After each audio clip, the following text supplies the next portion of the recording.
Hello friends, स्वागत है आप सभी का अपना यूट्यूब चैनल PS प्रयास पे। दोस्तों, हम लोग आज इस वीडियो में क्लास 8 का मैथ का प्रश्नावली 9.2 सॉल्व करेंगे। हम लोगों ने लास्ट वीडियो में 9.1 हम लोग सॉल्व किए थे और आई होप आप लोग को अच्छा समझ में आया होगा। तो आइए हम लोग आगे चलते हैं और इसी को हम लोग आगे कंटिन्यू करते हैं। चैप्टर नंबर 9 का प्रश्नावली 9.2। प्रश्नावली 9.2 को सॉल्व करने से पहले इसमें कुछ बेसिक फार्मूला है, इंपॉर्टेंट फार्मूला है, इसको हम लोग देख लेते हैं पहले। तो हम लोग इसका प्रश्नावली को सॉल्व करेंगे। पहले हमारे इसमें है कि बट्टा है, यानी इसको इंग्लिश में बोलते हैं हम लोग डिस्काउंट। कि बट्टा क्या होता है? बट्टा क्या होता है कि किसी वस्तु के अंकित मूल्य क्या होता है कि जो वस्तु पे जो दाम लिखा रहता है उसे बोलते हैं अंकित मूल्य। तो किसी वस्तु के अंकित मूल्य में दी जाने वाली छूट को बट्टा कहा जाता है। जो और कोई भी हम लोग सामान खरीदते हैं तो उसमें से पहले से उसमें जो दाम रहता है उस पर लिखा हुआ रहता है मूल्य उसमें, तो उसी में जो कुछ छूट मिलता है तो उसी को हम क्या बोलते हैं बट्टा। बट्टा हो सकता है राशि में यानी रुपया में छूट देता है, या फिर बट्टा उसको परसेंटेज में भी उसको छूट दे सकता है। तो पहला इसका है कि बट्टा यानी छूट की राशि। जब राशि में रहेगा तो उसको कैसे निकालेंगे? तो अंकित मूल्य माइनस विक्रय मूल्य। यानी इसमें जैसे अगर मान लीजिए कि इसका अंकित मूल्य किसी वस्तु का 60 रुपये है, 60 रुपये है उसका अंकित मूल्य, और बेच कितना रहा है 50 में, तो इसका हो गया अंकित मूल्य, इसका हो गया विक्रय मूल्य यानी बेचने वाला। तो माइनस करेंगे तो कितना बचेगा 10। तो 10 रुपये यानी हमको क्या 10 रुपये हमको क्या मिला? छूट मिला उसको, यानी बट्टा मिला हमको 10 रुपये का छूट मिला अगर राशि में रहेगा तो। लेकिन जब रहेगा प्रतिशत में परसेंटेज में तो हमको कैसे निकालना होगा? तो उसे निकालने के लिए हम लोग इस फार्मूला को अप्लाई करेंगे।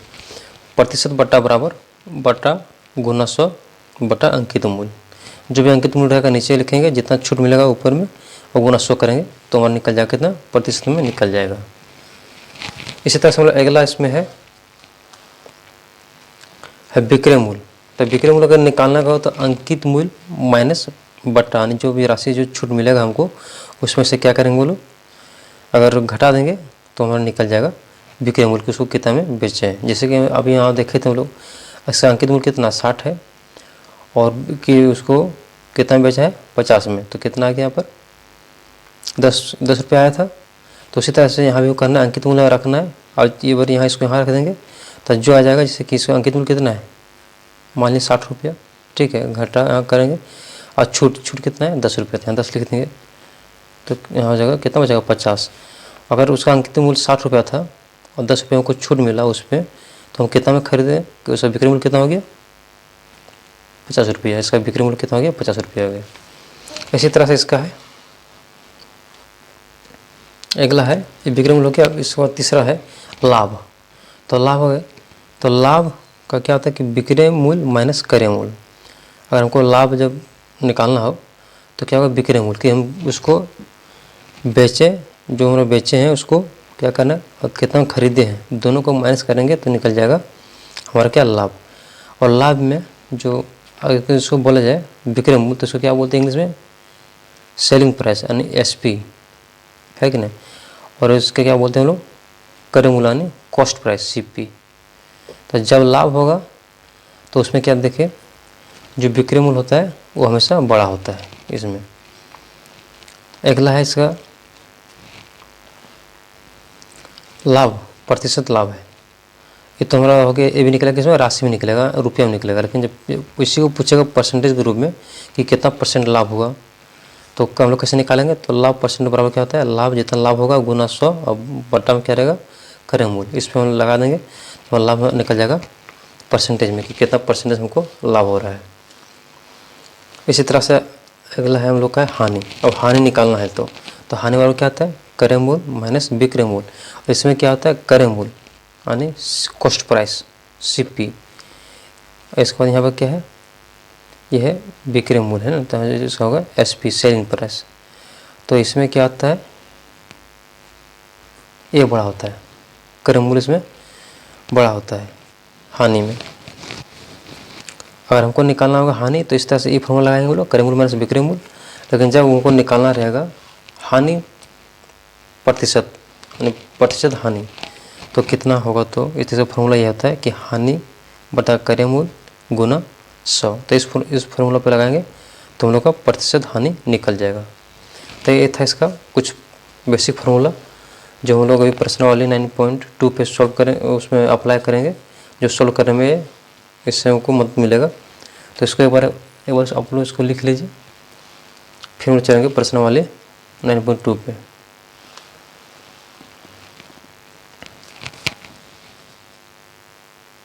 अब आइए हम लोग सॉल्व करते हैं प्रश्नावली 9.2 का।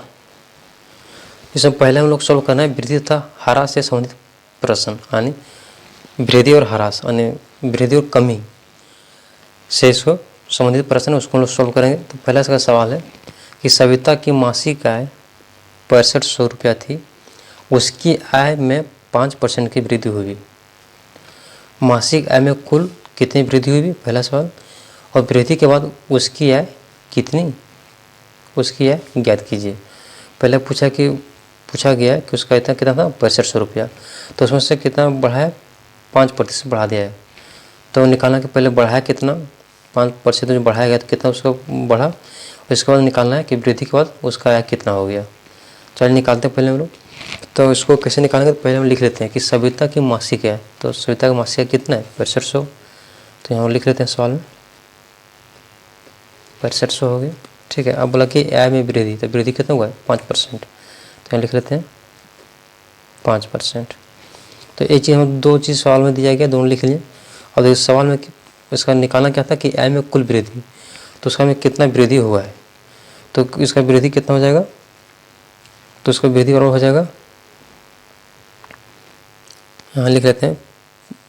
देखिए जो इसका वृद्धि जो हुआ है तो 6500 में नहीं हुआ है इसका 5%, तो यहाँ हो जाएगा 6500 है ना, 100 का 5%। तो यहाँ निकाल लेते हैं कितना हो जाएगा, तो 6500 का मतलब गुना 5 बटे, यहाँ जाएगा परसेंटेज से हटाएंगे तो क्या जाएगा 100। इससे 2 कट गया और इससे दोनों गुना हो जाएगा, तो 65 गुना हो जाएगा 5, कितना हो जाएगा 5 × 5 = 25 के 5, बाकी दोनों तो 6 × 5 = 2 32, तो कितना आ गया 325 रुपया। तो इसका कुल कितना बढ़ा 325 रुपया बढ़ा। तब बोला कि वृद्धि के बाद उसकी आय, पहले देखा तो कितना 325 रुपया आ गया, जो 5% जो बढ़ा है कितना बढ़ा 325 रुपया बढ़ा है।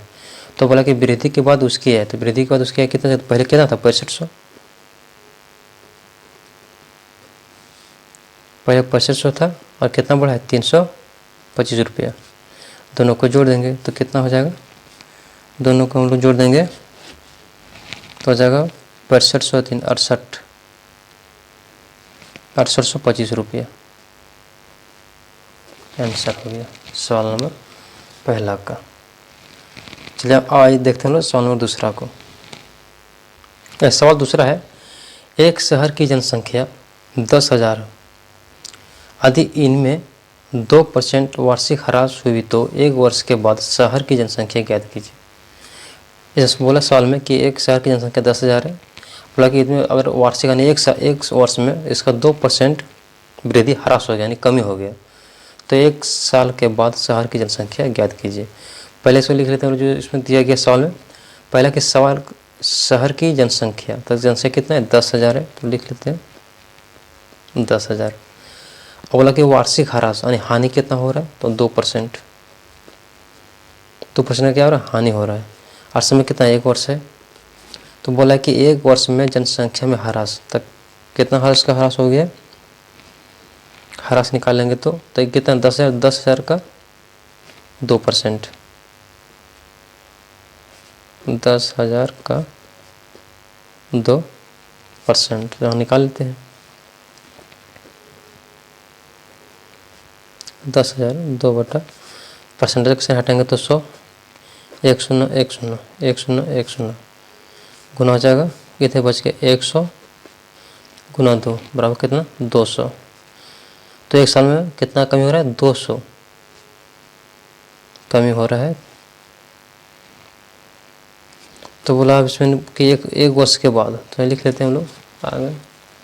तो एक वर्ष के बाद ना, एक वर्ष बाद जनसंख्या कितना हो जाएगा, तो ये हम लोग 10,000 में से 200 माइनस कर देंगे तो बचेगा कितना, 9800, यानी 9800 जनसंख्या रहेगा।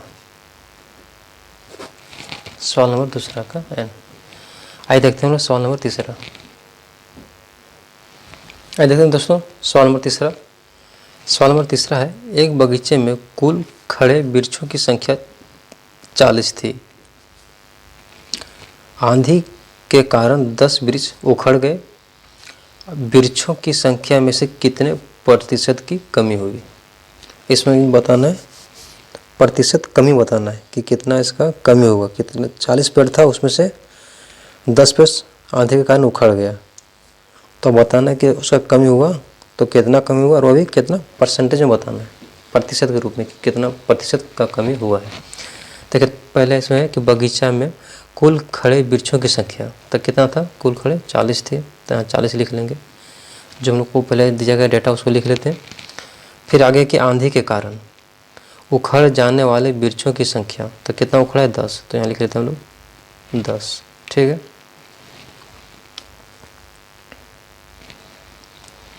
तो अब आगे इस, तो अब क्या है, कुल था 40, अब कितना उखड़ गया, 10, तो शेष कितना बच गया, तो यहाँ लिख लेते हैं हम लोग शेष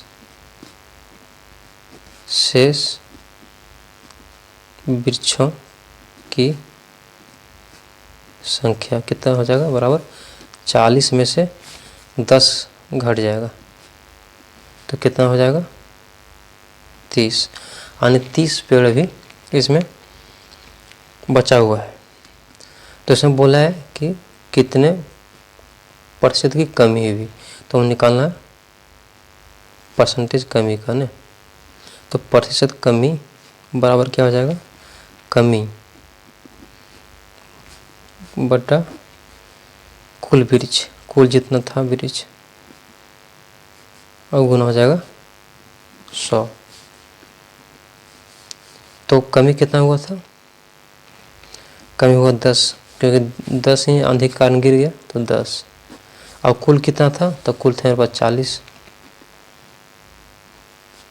और 100 यहाँ हम लोग कर देंगे गुना, 1 से 1 शून्य कट गया और 10 दें 100 हो जाएगा। चलिए ऐसा करते हैं, इस शून्य काटते हैं, इसको भी रहने देते हैं, 1 से 1 शून्य कट गया, यहाँ काटते हैं कितना, 25 चौक 100, यानी कितना आ गया, 25% पेड़ की कमी हुआ। हो गया आंसर सवाल नंबर तीसरा का। आइए देखते हैं सवाल नंबर 4। अब आइए देखते हैं सवाल नंबर 4 को हम लोग। सवाल नंबर 4 है, श्रमिकों की मजदूरी में 5% की वृद्धि होती है, यदि उसका बढ़ा हुआ कुल मजदूरी 210 है तो प्रारंभिक मजदूरी ज्ञात कीजिए। ऐसे बोला सवाल कि पहला जो मजदूरी उसका कितना था उसको पता नहीं है, लेकिन बोला कि उसको 5% का क्या किया, वृद्धि कर दिया गया। जब 5% वृद्धि किया गया है तो कितना हुआ रुपया में, 210 रुपया। तो बोला इसका बताइए प्रारंभिक मजदूरी कितना था, कि जब 5% बढ़ा दिए तो उसको 210 रुपया हो गया। तो पहले लोग क्या करना है, इसमें श्रमिकों की मजदूरी में वृद्धि दर, तो वृद्धि दर कितना हो, 5%। जब बढ़ा हुआ मजदूरी तो कितना बढ़ा हुआ मजदूरी, 210 है। इसके बाद है प्रारंभिक मजदूरी, हमने x माना क्योंकि हमें पता नहीं तो मैंने x मान लिए। अब बढ़ा हुआ मजदूरी बराबर x का 5%, और x क्या है, तब बढ़ा जो मजदूरी जो बढ़ा हुआ है तो पहला का 5% बढ़ा है, जो पहले से जो था तो पहला क्या माना, x मान लिया प्रारंभिक बोला, तो x का 5%, तो बढ़ा हुआ मजदूरी कितना है हमारा 210, तो यहाँ इधर ले लेंगे 210 बराबर x का हम लोग गुना 5%, 5/100।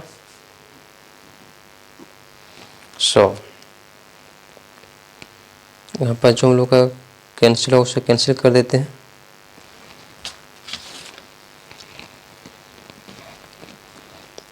5 छक्का 5 हो गया और 20 बचे 100। यहाँ पे देखिए, यहाँ पर कितना हो जाएगा, यहाँ बोला कितना 5% का वृद्धि हो गया, तो यहाँ पे ऐसे ही होगा। 1 मिनट, थोड़ा यहाँ रॉन्ग हो गया। देखिए बढ़ा हुआ मजदूरी कितना है, तो बढ़ा हुआ मजदूरी 210 है, तो 210 इधर बराबर। बोला x का 5%, तो x यहाँ पे लेंगे कि x क्या हमारा प्रारंभिक मजदूरी है।